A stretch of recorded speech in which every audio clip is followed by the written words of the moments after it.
Sa mitolohiyang Norse, ang bilang na 13 ay nagkaroon ng negatibong reputasyon mula sa isang alamat kung saan si Loki, ang Diyos ng panlilinlang, ang ika-13 bisita sa isang salusalo ng 12 Diyos. Ang kanyang pagdating ay nagdulot ng kaguluhan at ikinamatay ng minamahal na Diyos na si Balder, kaya't naging malas ang bilang 13.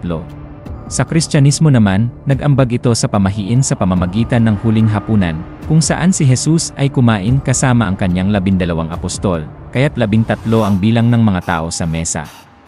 Si Judas Iscariot, ang traidor, ang itinuturing na ika-13 bisita, na nagpatingkad ng ideya na ang 13 ay isang masamang palatandaan. Historical naman, ang mga Knights Templar ay inaresto noong Biyernes, ika-13 ng Oktubre, taong 1307, isang pangyayaring lalo pang nagpapatibay sa malas na reputasyon ng bilang 13 sa kulturang kanluranin. Bukod dito, ang mga sinaunang Romano at Maya ay may pagtingin din sa 13 bilang isang masamang palatandaan. Ang mga Romano ay itinuturing itong masamang hudyat, habang ang mga Maya ay natatakot sa ika-13 bakton bilang isang pangyayaring magwawakas ng mundo na hindi naman nangyari. Ang takot sa bilang 13 ay napakalawak kaya ito ay may sariling tawag, triskaidekaphobia. Nakakaapekto ito sa arkitektura at real estate. Maraming gusali ang hindi naglalagay ng ika-13 palapag, sa halip ay tinatawag itong ika-14 o 12i. At ang mga bahay na may bilang 13 ay madalas na nabebenta ng mas mababa ang presyo. Sa numerolohiya naman, ang 13 ay hindi masama kundi sumisimbolo ng pagbabago, paglago, at karma. Pinagsasama nito ang mga katangian ng isa, mga bagong simula, pamumuno, at 3, pagkamalikhain, komunikasyon, na kumakatawan sa mga kinakailangang pagbabago na minsan ay nakakabagabag. Ang bilang 13 ay may kahalagahan din sa buwan, na tumutugma sa bilang ng mga menstrual cycle sa isang taon, kaya't historical itong iniugnay sa kababaihan at mga sinaunang kalendaryong lunar. May ilang teorya na nagsasabing nang mapalitan ng mga solar calendar ang lunar calendar, naging stigmatized ang 13. Ang mga taon na may 13 kabilugan ng buwan sa halip na karaniwang 12 ay nagdulot ng mga praktikal at relihiyosong problema sa medieval na Europa. Ang mga monghe na responsable sa pagpapanatili ng mga kalendaryo ng simbahan ay natagpuang nakakagulo ang 13 kabilugan ng buwan sa pagsasaayos ng mga pista at banal na araw, na nag-ambag sa pananaw na malas o hindi kanais-nais ang bilang 13. Sa mga sinaunang kultura, ang 13 ay iniugnay sa kababaihan dahil ito ay tumutugma sa bilang ng mga lunar o menstrual cycle sa isang taon. Ang 13 cycle na may tig-28 araw ay katumbas ng 364 na araw. Nang mapalitan ng mga solar calendar ang lunar calendar, naging stigmatized ang bilang 13 na maaaring sumasalamin sa pagbabago ng kultura mula sa mga lunar at pambabaeng siklo patungo sa mga solar at panlalaking sistema. Noong Biyernes, ika-13 ng Oktubre, 1307, iniutos ni Haring Philip IV ng France ang pag-aresto sa mga Knights Templar na nauwi sa kanilang pagpapahirap at pagbitay.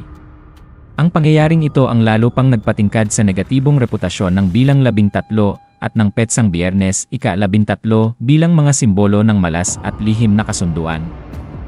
May alamat na ang ika-13 batas sa Code of Hammurabi ng Babylonia ay inalis, na nagpapahiwatig ng maagang historikal na tabuo tungkol sa bilang 13.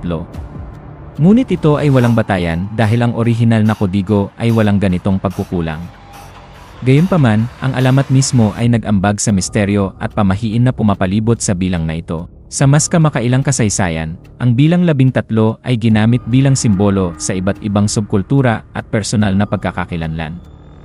Halimbawa, sa katauhan ni Sable Star 13, ang bilang ay may mas malalim na kahulugan lampas sa pamahiin. Maaaring kumatawan ito sa ranggo, ritual, o pagkakakilanlan sa loob ng mga partikular na grupo. Matagal nang sumisimbolo ang bilang na 12 ng kasakdalan at kosmikong kaayusan, tulad ng 12 buwan sa isang taon, 12 tanda ng zodiac, at 12 apostol.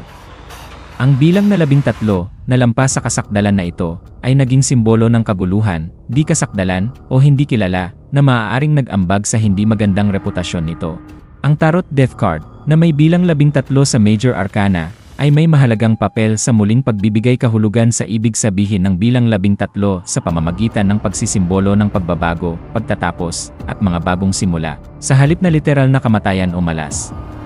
Karaniwang inilalarawan ang card na ito ng Grim Reaper na nakasakay sa puti o maputlang kabayo, may hawak na karit, at tinatapak ang mga tao mula sa lahat ng antas ng lipunan, kabilang ang mga hari at karaniwang tao. Ang imaheng ito ay nagpapahiwatig na ang pagbabago at transformasyon ay universal at hindi maiiwasan na naapektuhan ang lahat anuman ang katayuan.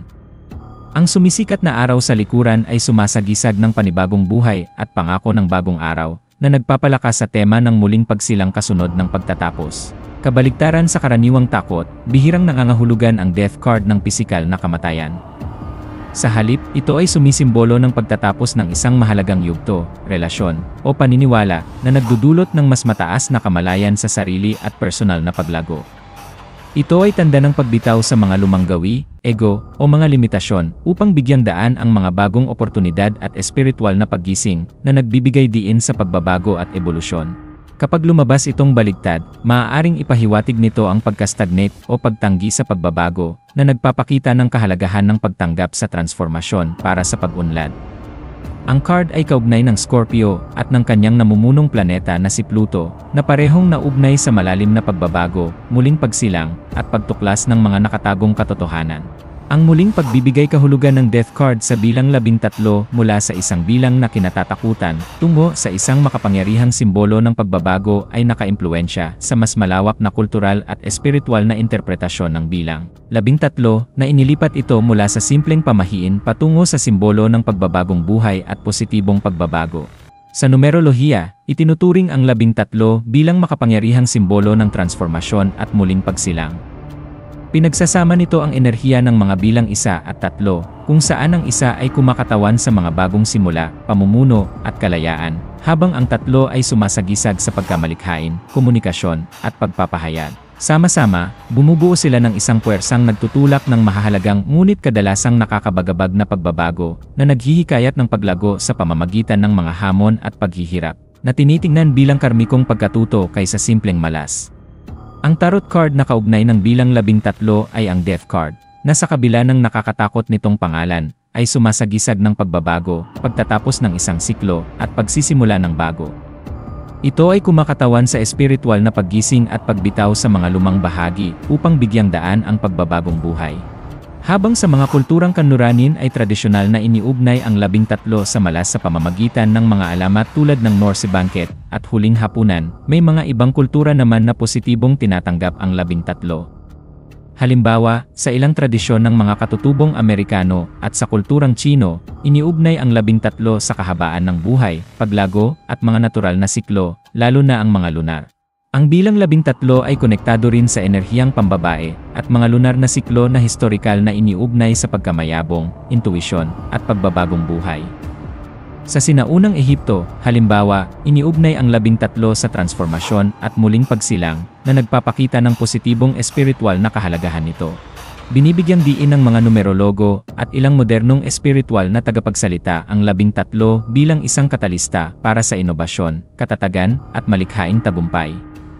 Tinitingnan ito bilang-bilang na hinahamon ang umiiral na kalagayan at hinihikayat ang mga tao na tanggapin ang pagbabago ng may tapang na nagpapalago ng personal na pag-unlad at kapangyarihan sa halip na takot. Ang mga totoong kwento ng mga individual at mga sikat na personalidad na tinatanggap ang 13 bilang maswerte o bilang ng pagbabago ay lalo pang nagpapakita ng pagbabagong ito sa pananaw.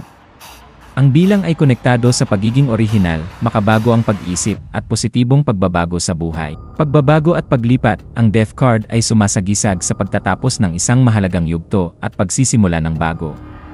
Hinihikayat nito ang pagtanggap sa pagbabago at pagbitaw sa mga lumang gawi, kaugalian, o relasyon na hindi na nakatutulong sa paglago. Pagbabago at pagbabagong buhay, sa kabila ng madilim na imahen nito, ang card ay kumakatawan sa paglilinis at muling pagsilang. Ang puting kabayo at ang sumisikat o lumulubog na araw na madalas na inilalarawan sa card ay sumasagisag sa kadalisayan at sa paikot-ikot na kalikasan ng buhay, na nagpapakita na ang mga pagtatapos ay likas at nagdudulot ng mga pagkakataon para sa pagbabago.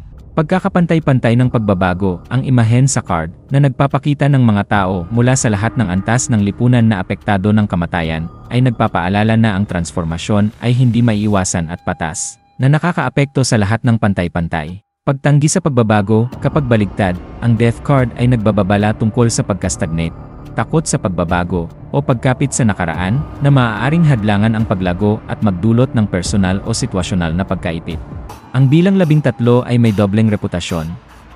Madalas itong kinatatakutan sa ilang tradisyong kanluranin, ngunit tinatanggap bilang simbolo ng pagbabago, paglago, at magandang kapalaran sa iba. Ang kahulugan nito ay nakadepende sa pananaw ng kultura at interpretasyon ng individual, kaya't ito ay isang maraming aspektong simbolo sa halip na simpleng masama o mabuti lamang.